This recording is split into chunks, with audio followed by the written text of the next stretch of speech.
న్యూస్24 తెలుగుకు స్వాగతం. వార్తలోని ముఖ్యాంశాలు ఇప్పుడు చూద్దాం.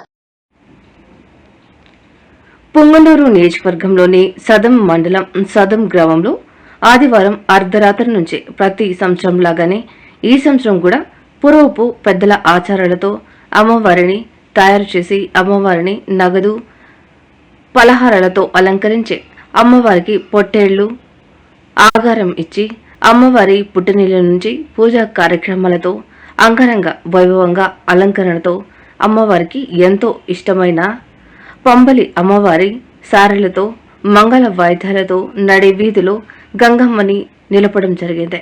ఈ సంవత్సరం కూడా ఎంతో అంగరంగ వైభవంగా గంగ జాతర చేయాలని పెద్దలు పూజారులు సదం గ్రామ ప్రజలు నిర్ణయం తీసుకోవడం జరిగింది.